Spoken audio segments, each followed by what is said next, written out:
Good morning friends, सभी को सुप्रभात। केएमएमपी ऑनलाइन क्लासों के अंदर आपका स्वागत है।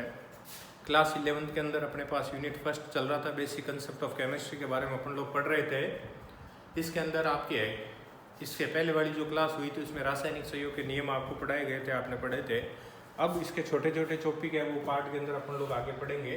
तो इस क्लास के अंदर अपने पास जो टॉपिक पढ़ाने जा रहा हूँ वो एक आपके सबसे पहले बता रहा हूँ डाल्टन की आपके परमाणु सिद्धांत। ठीक है भाई, क्या बता रहा हूँ? डाल्टन के परमाणु सिद्धांत। ठीक है, ध्यान से समझें आप लोग। क्या कहा था आपने? डाल्टन के परमाणु सिद्धांत।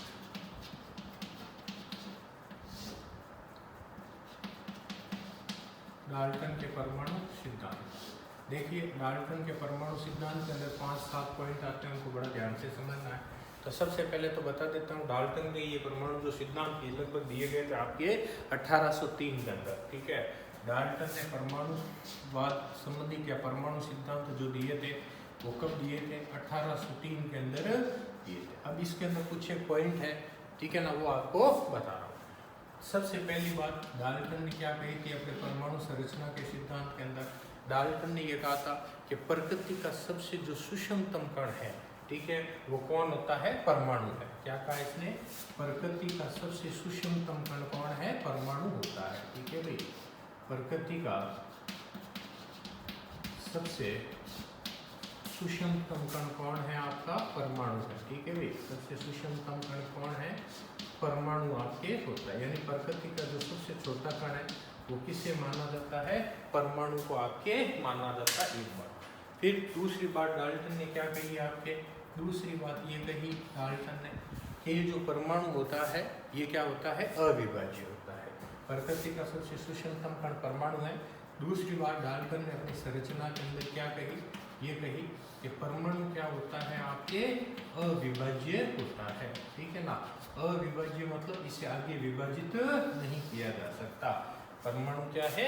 अविभाज्य होता है, इससे क्या है? आगे विभाजित अपन लोग नहीं कर सकते। ठीक है भाई।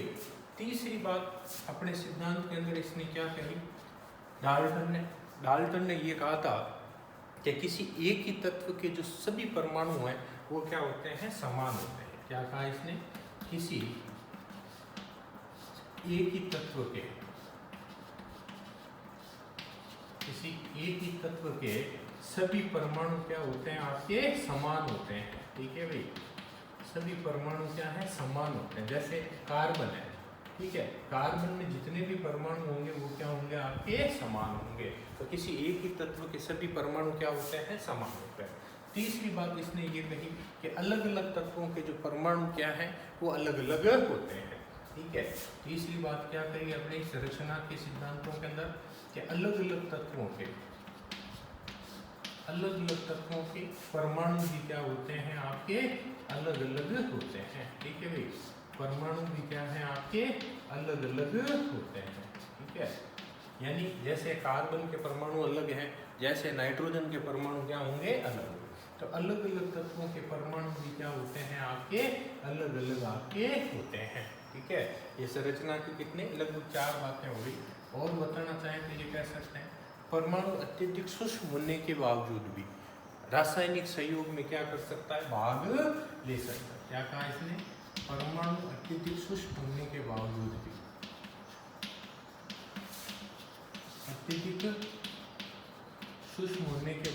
भी रासायनिक सहयोग में क्या कर सकता है? भाग ले सकता है। ठीक है ना, रासायनिक सहयोग के अंदर क्या कर सकता है? भाग ले सकता है। अपन सब जानते हैं परमाणु मिलकर क्या बन जाता है? अणु बन जाता है। क्या बन जाता है? अणु का निर्माण आपके हो जाता है। ठीक है ना, तो फिर से सुनिए। सबसे पहले प्रकृति का सबसे सूक्ष्मतम कण किसे माना जाता है? परमाणु को माना जाता है। ठीक है भाई। दूसरी बात इसने क्या कही? परमाणु क्या होते हैं? अविभाज्य होते हैं। ठीक है, अविभाज्य मतलब परमाणु इतना सूक्ष्म होता है जिसे आगे विभाजित नहीं किया जा सकता। तीसरी बात क्या कही इसने? किसी एक ही तत्व के सभी परमाणु क्या होते हैं? समान होते हैं। जैसे कार्बन 6 परमाणु से मिलकर, जैसे एग्जाम्पल बता रहा हूँ, कार्बन के जितने भी परमाणु हैं वो सब क्या होंगे? समान होंगे। नाइट्रोजन के क्या होंगे? समान होंगे।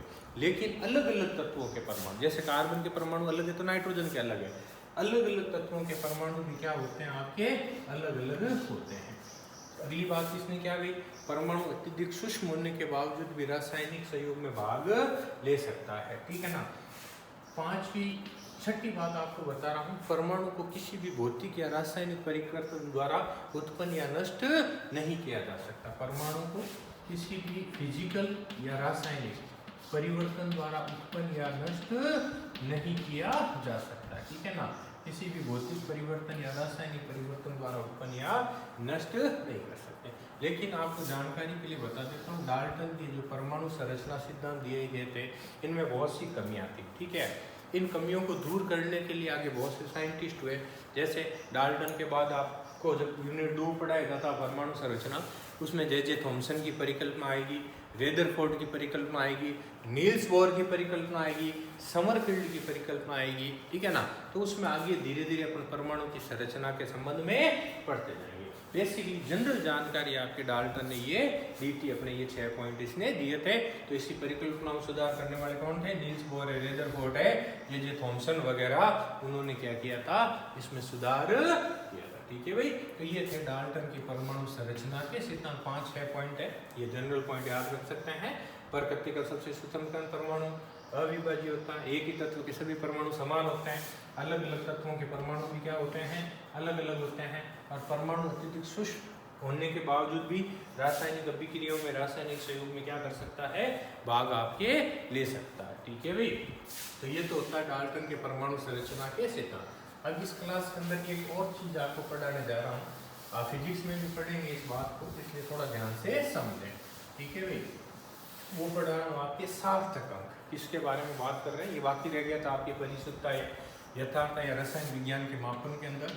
तो किसकी बात कर रहे हैं अपन लोग, सार्थक अंक की बात कर रहे हैं, ठीक है भाई। क्या होते हैं, बहुत बार आपको हाफ ईयरली का पहला क्वेश्चन यही मिलेगा कि कोई आंकड़ा दिया होगा, उसमें आपको पूछेंगे सार्थक अंक क्या है। तो देखिए, किसी भी आपके मापन के अंदर जो अर्थपूर्ण अंक है, जिनका अर्थ निकलता हो, वो अंक क्या होते हैं, सार्थक। किसी भी मापन में उपस्थित अर्थपूर्ण अंकों को क्या कहते हैं, सार्थक अंक कहते हैं। किसी मापन में उपस्थित अर्थपूर्ण अंकों की संख्या, अर्थपूर्ण अंकों की जो संख्या है, वो क्या कहलाती है भाई, आपके सार्थक अंक कहलाती है। क्या कहलाती है, सार्थक अंक कहलाती है। अर्थपूर्ण अंकों की जो संख्या है, वो अंक क्या कहलाते हैं, सार्थक अंक कहलाते हैं। जैसे एक एग्जांपल बताता हूँ, मान लीजिए आपने किसी पदार्थ को 1.326 ग्राम तोला है, ठीक है। आपको पूछते हैं इसमें सार्थक अंक कितने हैं, तो अपना जवाब होता है 1, 2, 3 और 4। इसमें सार्थक अंक कितने हैं आपके, 4 हैं, ठीक है भाई। अब देखिए, इनमें सार्थक अंक ज्ञात करने के कुछ नियम होते हैं, ठीक है। उन नियमों के बारे में थोड़ा आपको बता देता हूँ, 2-4 नियम बता रहा हूँ, याद रखना। जैसे मान लीजिए आपके किसी भी मापन के अंदर अगर आपके ये मान लीजिए 0.0026 है, अब आपसे पूछा जाए इसमें सार्थक अंक कितने हैं, तो इसमें जो सार्थक अंक हैं आपके 2 होते हैं। कारण क्या है कि अगर 10 से पहले 0 हो, ध्यान से सुनना बात को, 10 से पहले 0 हो तो 10 के बाद वाले शून्य सार्थक अंकों में नहीं गिने जाते। 10 से पहले 0 हो तो 10 के बाद वाले शून्य सार्थक अंकों में नहीं गिने जाते। इसीलिए इसमें सार्थक अंक कितने हैं अपने पास, 2 हैं। कितने हैं, 2 हैं। समझ गए बात को। 10 के पहले शून्य है तो 10 के बाद वाले 0 सार्थक अंकों में नहीं गिने जाते। जैसे और एग्जाम्पल बता रहा हूँ, ये मान लीजिए लिखा हुआ है 0 ये आपके 100 आपके 6 लिखा हुआ है। अब आपको पूछ ले इसमें सार्थक अंक कितने हैं, तो इसमें सार्थक अंक 10 से पहले 0 है, लेकिन उसके बाद अंक आ गया है, तो अंक के बाद वाले 0 ये 1, 2, 3 और 4, इसमें सार्थक अंकों की संख्या कितनी होगी, 4। कितनी होगी, सार्थक अंक कितने होंगे, 4। 10 के बाद वाले जो अंक हैं वो सब सार्थक अंकों के अंदर गिने जाते हैं, ठीक है। और एग्जाम्पल आपको इसमें बता रहा हूँ, जैसे मान लीजिए लिखा हुआ है 1.00 आपका 32 लिखा हुआ है, ठीक है। अब आपको पूछ ले इसमें सार्थक अंक कितने हैं, तो इसमें आपके सार्थक अंकों की जो संख्या है वो 5 है। कितनी है, इसमें सार्थक अंक कितने 5। तो क्या नियम है, अगर दशमलव से पहले कोई अंक है, दशमलव से पहले कोई अंक है तो दशमलव के बाद वाले जो जीरो है वो सार्थक अंकों में गिने जाते हैं। ठीक है, दशमलव से पहले अगर कोई अंक है तो दशमलव के बाद वाले जो जीरो हैं वो सार्थक अंकों में गिने जाते हैं। तो इसमें सार्थक अंक कितने हो जाएंगे बेटे, 5 हो जाएंगे। ठीक है, इसी तरह से जैसे ये एक आंकड़ा लिखा हुआ है 100, ठीक है, इसमें अगर आपको सार्थक अंक पूछे तो आपका सार्थक अंक होगा 1। क्या होगा, सार्थक अंक क्या होगा 1, यानी 1 के बाद के जीरो है ना वो सार्थक अंकों में गिने नहीं जाते। और यही आंकड़ा अगर इस तरह से लिखा होता 100 दशमलव 0 लिखा हुआ होता तो इसमें सार्थक अंक आपके 1 2 3 4 और 5 हो जाते। कितने हो जाते, 5 सार्थक अंक आपके हो जाते। ठीक है ना भाई, तो इस तरह से ये सार्थक अंक आपके गिने जाते हैं, आपके सार्थक अंक देखे जाते हैं। समझ गए मेरी बात को। सबसे पहले तो जो मापन में उपस्थित सारे अंक है सार्थक अंक में, दूसरा दशमलव के पहले जीरो है तो उसके बाद वाले जीरो सार्थक अंक में नहीं गिने जाते। ठीक है, और एक नियम ये बनता है दशमलव से पहले कोई अंक है तो उसके बाद वाले जीरो है वो सार्थक अंकों में गिने जाते हैं। ठीक है भाई, ये तो जनरल नियम। उसके बाद देखिए कई बार जोड़ बाकी गुणा भाग के अंदर भी ये नियम लागू होता है। ठीक है, जोड़ बाकी गुणा भाग के अंदर कैसे सार्थक अंकों के बारे में बात अपन लोग करते हैं, ध्यान से समझिए। जैसे सबसे पहले आपके एक जोड़ का बता देता हूँ। ठीक है, जोड़ और जो बाकी करते हैं उसमें सार्थक अंक कैसे अपन लोग ज्ञात करते हैं या परिणाम कितने अंकों तक अपन लिख सकते हैं। ठीक है, जैसे मान लीजिए जोड़ बता रहा हूँ, ये एक आपके 2 8 6 में आपके 1.8 और ये मान लीजिए 1 आपका 2 आपको जोड़ना है। ठीक है भाई, ये एक मान लीजिए जोड़ है। अब इसमें आप सब जानते हैं 6 और 2 8, 8 और 1 9, ये 8 2 10 2 12। ठीक है, और इसमें आपके ये 3 और 1 4, यानी इसका जो परिणाम है आपके हिसाब से इस जोड़ के हिसाब से 4.298 आया। लेकिन इसका जो वास्तविक परिणाम लिखा था देखिए, इसमें सार्थक अंक 1 2 3 और 4, इसमें सार्थक अंक 1 और कितने 2, इसमें सार्थक अंक 1 आपका 1 2 3 और 4। ठीक है ना, तो इसमें सार्थक अंक कितने 4। तो इसमें दशमलव के बाद कितनी संख्या 1 है, दशमलव के बाद कितनी है 1 संख्या है। तो परिणाम क्या होगा, दशमलव के बाद 1 संख्या तक ही आपके लिखा जा सकता है, यानी इसका जो परिणाम लिखा जाएगा वो 4.2 तक अपन लोग लिख सकते हैं। ठीक है ना, तो ये जोड़ वाक्य है। इसी तरह से गुणा भाग करना हो, मान लीजिए ये आपके गुणा भाग कर रहे हो आप लोग 3.246, ये मान लीजिए आपके इसको 2.6 से गुणा कर रहे हो। ठीक है भाई, इसमें सार्थक अंक कितने हैं 4 है, इसमें सार्थक अंक कितने 2 है। अब आपका जो भी परिणाम आए, ठीक है ना, उस परिणाम को आप कितने 2 सार्थक अंकों तक ही लिखेंगे। उस परिणाम, क्योंकि इसमें न्यूनतम सार्थक अंक कितने 2 है, तो उस परिणाम को कितने 2 सार्थक अंक तक ही अपन लोग लिखेंगे। समझ आ गई बात, परिणाम को कितने 2 सार्थक अंकों तक ही अपन लोग लिख सकते हैं। ठीक, इसमें दशमलव के बाद 1 है तो दशमलव के बाद 1 तक आप उत्तर निकाल सकते हैं। इसमें जितने आपके न्यूनतम सार्थक है उतने तक उसका परिणाम आपको लिखना होता है। ये जोड़ बाकी का नियम होता है। इसके बाद कई बार क्या होता है मापन, मैंने क्या कहा, रसायन की मापन जो होती है उसमें अनिश्चितताएं बहुत होती है। उसमें क्या है आपके अनिश्चितताएं क्या होती है, बहुत होती है। तो इसके अंदर मैं आपको बताता हूँ, सामान्यतः ध्यान रखना आप लोग, क्या है सार्थक अंक जब आपकी परिशुद्धता लानी हो मापन में तो उस समय सार्थक अंकों को क्या कर दिया जाता है, कम कर दिया जाता है। जैसे 2-4 एग्जाम्पल मैं आपको बता रहा हूँ। जैसे ये एक मापन लिखा हुआ है 3.256, ठीक है। अब आपको इसमें सार्थक अंक कम करने हो तो देखिए आपको मैं बता देता हूँ, राइट हैंड साइड से अंतिम अक्षर यदि आपके 5 से अधिक हो, क्या कहा मैंने, राइट हैंड साइड का अंतिम अक्षर यदि 5 से अधिक हो तो उससे हटाकर उससे पहले वाले अंक को एक बढ़ा दिया जाता है, यानी इसको लिखा जा सकता है 3.26। क्या लिखा जा सकता है 3.26। और आप इसको सार्थक अंक और कम कर सकते हैं, अंतिम अक्षर फिर 6 है तो इसके पहले वाले अंक को बढ़ा दिया जाता है 3.3। तो मैंने क्या कहा, किसी भी परिणाम में अंतिम अक्षर यदि 5 से अधिक है तो उससे पहले वाले अंक को एक बढ़ा के लिखा जा सकता है। एक बात।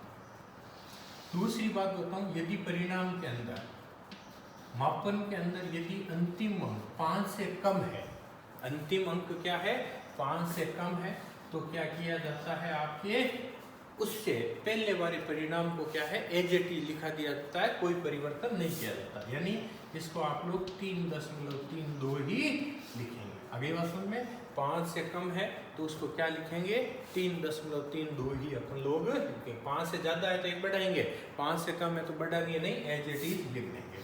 अब तीसरी बात बनती है, यदि 5 हो तो, यदि क्या हो आपके 5 हो तो उस कंडीशन में अपन लोग क्या करते हैं, जैसे ये लिखा हुआ है 3.3, ये आपके 2 और ये क्या है 5 है, ठीक है। 3.2 क्या है 5 है। आपको 5 से अधिक है बता दिया, 5 से कम है बता दिया, ठीक है। और अगर आपके सिर्फ 5 हो तो उस कंडीशन के अंदर अपन लोग क्या करते हैं, हाँ, तो अंतिम अक्षर क्या है आपके 5 है, तो उस कंडीशन के अंदर क्या करेंगे, देखिए 5 से पहले यदि आपकी सम संख्या है, कैसी संख्या है, 5 से पहले कैसी संख्या है, सम संख्या है, तो उसमें कोई परिवर्तन नहीं करेंगे, यानी ये परिणाम 3.32 ही लिखा जाएगा। 5 को हटा दें और सम संख्या उसको एज इट इज लिख दिया जाता है, ठीक है। और यही अगर जैसे परिमापन 3.335 होता, ठीक है, अंतिम अक्षर 5 है, उससे पहले कैसी संख्या है, विषम संख्या है, तो उसको क्या करेंगे एक बढ़ा देंगे, जैसे 3.34 कर देंगे। समझ आ गई बात। अंतिम अक्षर 5 है, उससे पहले सम है तो नो चेंज, अंतिम अक्षर 5 है तो उससे पहले विषम है तो उससे क्या करेंगे एक बढ़ा दिया जाता है। तो ये क्या सार्थक अंकों को कम करने का तरीका होता है। इससे क्या होती है, मापन में थोड़ी क्या आती है, अनिश्चितताएं कम आपके होती है, ठीक है भाई। 5 से अधिक, 5 से कम और 5 हो तो इस तरह से अंकों को घटाया बढ़ाया जा सकता है। तो इस तरह से भी ये क्या होते हैं आपके सार्थक अंकों के बारे में बात होती है। बहुत बार क्वेश्चन पूछते हैं आपके, सिर्फ देखो नियम कोई नहीं पूछेगा आपसे, आपसे पूछेगा इसमें सार्थक अंक कितने हैं।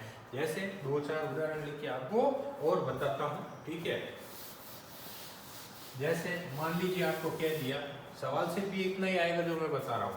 मान लीजिए ये क्वेश्चन आ गया 3.26, आपको कहे इसमें सार्थक अंक बताइए, तो आपका जवाब होगा सर इसमें सार्थक अंक 3 है। आपको पूछ ले 0.0101 में सार्थक अंक बताइए, तो आपका जवाब होगा 3, क्योंकि दशमलव के बाद 0 काउंट नहीं होगा, 101, तो सार्थक अंक कितने हो गए 3। आपसे पूछ ले 0.001 में सार्थक अंक कितना है, तो अपना जवाब होगा 1। आपको पूछ ले 1.001 में सार्थक अंक कितना है, तो दशमलव पहले संख्या आ गई, तब आपके सार्थक अंक कितने हो गए 4, ठीक है ना। तो इस तरह से आपके सार्थक अंक का क्वेश्चन पूछा जा सकता है, ठीक है भाई। तो इसको अच्छी तरह से आप लोग पढ़ेंगे, आपको फिजिक्स में भी थोड़ा बहुत पढ़ने को मिलेगा, ठीक है। तो 2 भाग इसके अंदर बताए थे, एक तो डाल्टन की परिकल्पना बता दी थी और ये क्या बताया आपको सार्थक अंक, ठीक है भाई। इनको अच्छी तरह से पढ़े। धन्यवाद।